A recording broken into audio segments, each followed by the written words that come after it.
자, 다음 문제 보겠습니다. 다음 사례에 대한 법적 판단으로 옳은 것은 이 형사 절차와 관련된 사례인데요. 자, 갑과 을은 나이 한번 봐주시고요. 갑은 13세, 을은 16세. 함께 병에게 저항할 수 없는 폭력을 행사하며 렌터카 매장에 주차되어 있던 승용차를 훔치라고 강요하였다. 아주 간도 크네요. 이후 갑은 병이 훔친 차량에 을을 태워서 운전을 하던 중 13살짜리가 대박이죠. 자, 운전자 A에게 상해를 입혔고 갑과 을은 모두 경찰의 수사를 받고 있다. 한편 이제 이 오토바이 운전자 A가 상해를 입었는데 이 A의 형인 정이 술 취한 상태에서 우연히 이제 을을 만났어요. 그래서 이제 빡친 거지. 근데 이제 흉기를 휘둘러. 흉기는 또 어디 있던 거야? 하여튼 상해를 입혔고, 자, 그 자리에서 경찰관 무에게 현행범으로 체포되었다.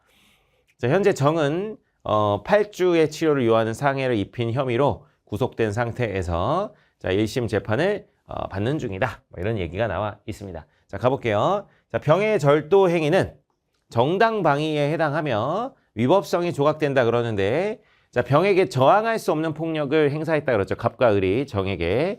이 경우는 병이 협박에 의해서, 저항할 수 없는 협박에 의해서 한 것이기 때문에 위법성이 정당방위는 아니고요. 위법성이 조각되는 것도 아니고 뭐가 조각되죠? 책임이 조각되죠. 책임. 그래서 관련이 없는 얘기고요. 자, 2번 1심 재판 중 정은 법원에 구속적부 심사를 청구할 수 있다. 뭐 이렇게 되어 있는데, 여러분 재판 중에 내 구속이 정당한지 따져주세요. 그래서 내가 보증금을 낼 테니까 저를 좀 풀어주세요. 이거 하는 거는 구속적부 심사가 아니라 보석신청입니다. 보석신청. 구속적부 심사는 이 수사 중인, 재판이 아직 들어가기 전에 수사 중인 경우에 하는 것이고요. 자, 무의 체포 행위가 적법한 절차를 따랐다면, 경찰관 무가 적법한 절차를 따랐다면 책임이 조각된다 그러는데, 책임이 조각되는 게 아니라 정당 행위로서 위법성이 조각되는 겁니다. 위법성이 조각된다. 틀렸고요. 4번 갑과 달리 을은 선도 조건부 기소유예 처분을 받을 수 있다.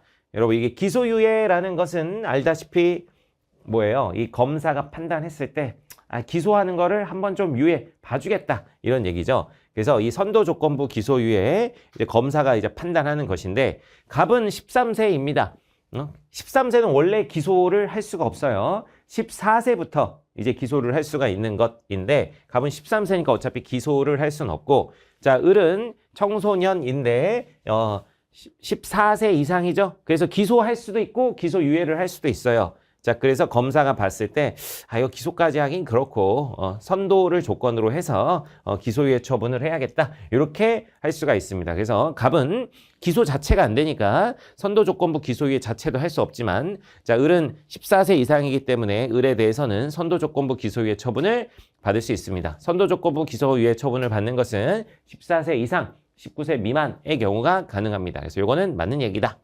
자, 5번 A는 범죄 피해자 구조 제도를 통해 갑과 을로부터 손해배상을 받을 수 있다. 뭐 이렇게 나와 있는데요.